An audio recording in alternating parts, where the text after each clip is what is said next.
Hey there, everybody. This is Gary from Constricted and Addicted. This is going to be a really impromptu video. I was really debating whether to do a video regarding this whole FWC incident, not event, but an incident that took place. We're all kind of doing it. Every time I look on YouTube or Instagram or Facebook, I see that it's being done by a lot of people, which I'm really grateful for. And I'm more of the person that I really want to give to the solution and not keep fueling the problem. I keep getting those feelings are revisited every time I see the pictures, man, especially the one of the guy that's standing over the snakes and he's smiling. And so I've really struggled with really sitting down and expressing my thoughts and my feelings about this. And it's been a very exhausting week for me. In the midst of the FWC incident with Chris's animals, I had some of my own turmoil happening around here. Fortunately, my daughter had a baby on Tuesday, but there were some complications through the labor while she was giving birth. And so I was having to divert my attention to her and her family, and it was pretty stressful for me. So right now, everybody in my side of the family is okay. My daughter was discharged from the hospital yesterday. So, everybody's on the road to recovery here. And in the meantime, I've been entertaining my grandkids. Put a video up yesterday with my grandkids. They really wanted to do a video, so I wanted to cater to them. Just trying to, not so much avoid the feelings, but keep busy, right? Just keep busy and just do the next right thing. And in my world, what I really think is that the solution lies in trying to help out any way I can. I'm not a fire starter, so to say. I'm not going to badmouth anybody. I'm not going to do anything negative. I don't want to keep hashing this out. But at the same time, I've got my own feelings, and I don't think that I've really expressed my feelings around this event. So, I believe it was last Thursday. The officers went in, and the story has changed a lot to what I know today. And I'm kind of glad that I've waited to do this, because there was probably some really quick information that was given at the time, and some of it may not all have been correct. And from what I'm reading online, from what I'm hearing USARK and USARK Florida report, and a lot of the live Instagram interviews that I've been watching, it seems now that the information is staying pretty consistent. And this is, a week later. But it appears that the officers lied to go into the facility. And then they had a motive. They went in there with a motive, and they lied to get into the facility to perform that motive.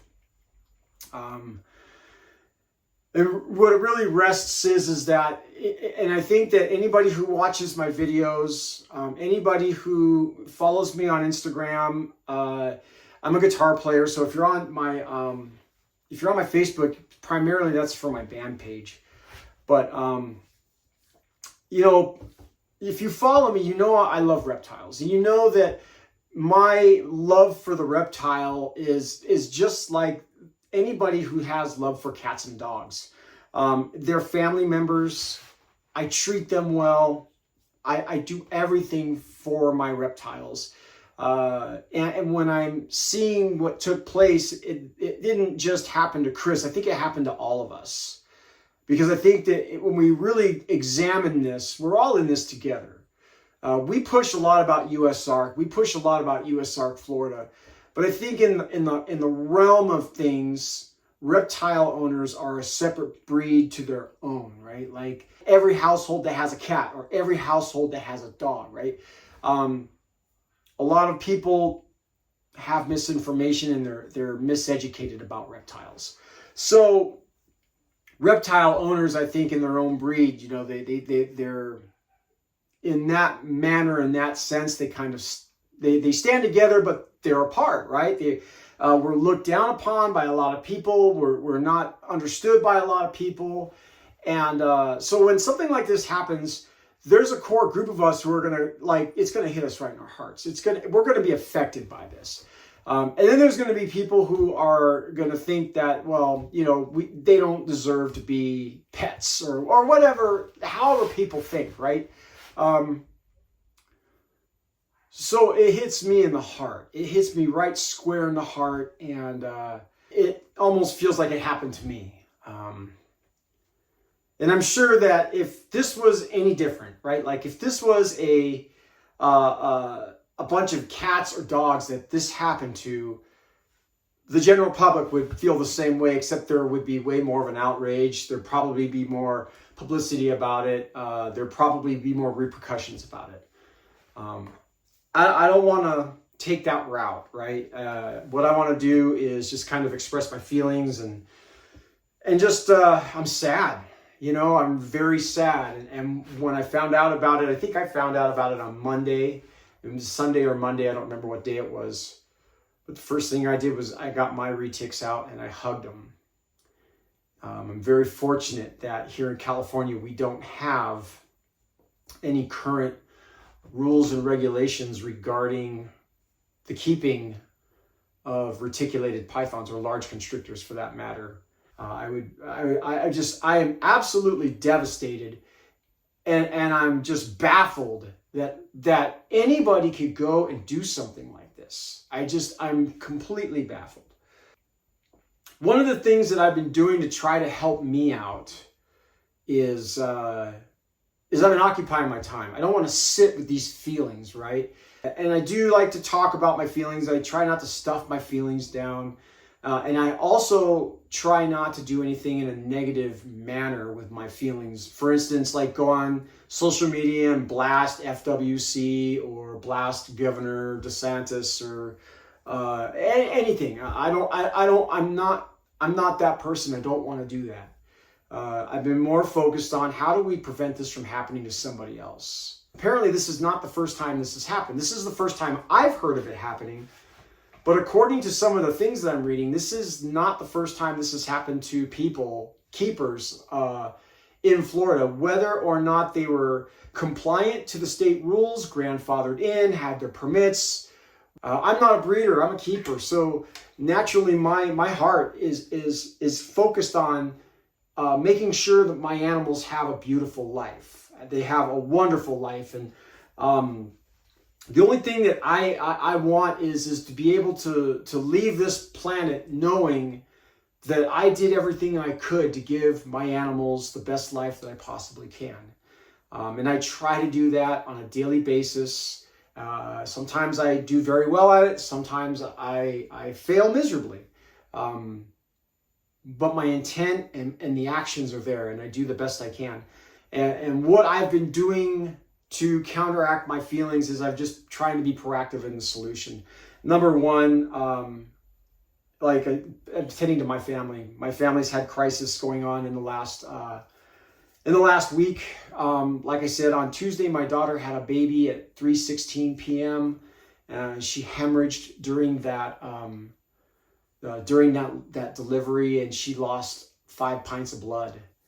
And I was sick to death about what was going to happen to my kid. The doctors were wonderful. They got her taken care of. And she still has some small complications happening right now, but they discharged her from the hospital yesterday. So they obviously felt that it was good enough for her to go home. But I've been spending time with my grandkids. Obviously, I play guitar, And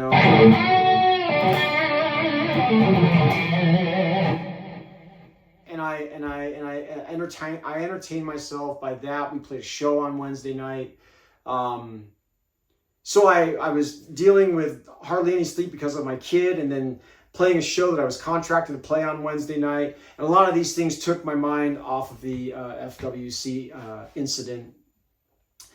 And so my grandkids went home today. I've been taking them to school. I've been making them lunches. I've been doing all this stuff, right? It's just taking my mind off everything.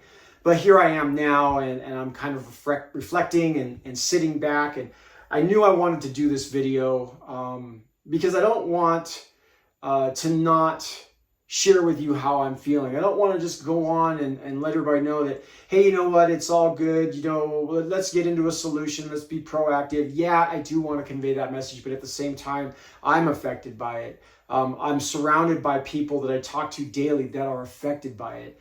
I talk to people that have the same feelings that I have surrounding this. So it's just been a process. It's really been a process. And my heart goes out to Chris Coffey and anybody else that was in that facility to walk through what he walked through. I mean, it's just, I couldn't even imagine it. I just really couldn't even imagine it. So my heart's heavy. My thoughts, my positive vibes, my prayers, they go out to Chris Coffey and his family. And like I said, anybody that was in that facility at that time. I really want to convey through this video today that my heart's broken. My heart is broken. And every time I grab one of my reticulated pythons, I hold it close and think about what he can't do anymore, you know, at the hands of somebody else. It's sickening. It is absolutely sickening. I think I'm going to end this video with this, that the solution for this is just for all of us to stand together. And I take direction pretty well. And I heard, Garrett Hartle this afternoon ask everybody to take the donations and give them to the GoFundMe account for Chris Coffey. And if you're watching this and you want to help in some way, that might be the best way we can help right now. Again, I don't think that any amount of money is going to take away the pain that man's feeling. There's just no amount of money.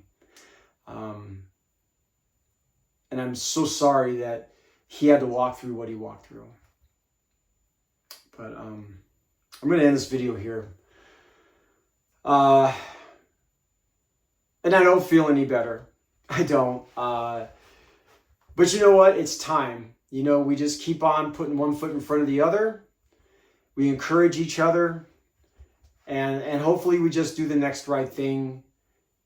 And whatever it is, it's in hopes that we never, ever, ever have to hear or have anybody go through anything like this again.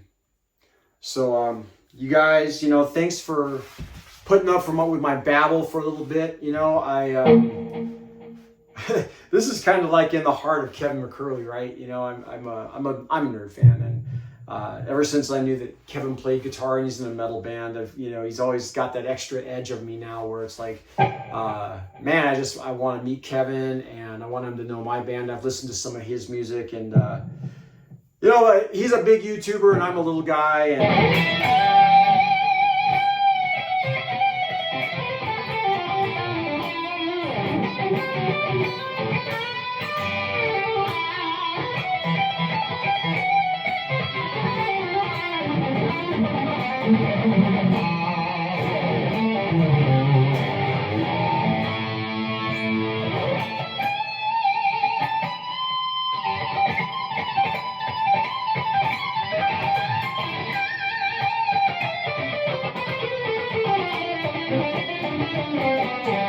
Thank you.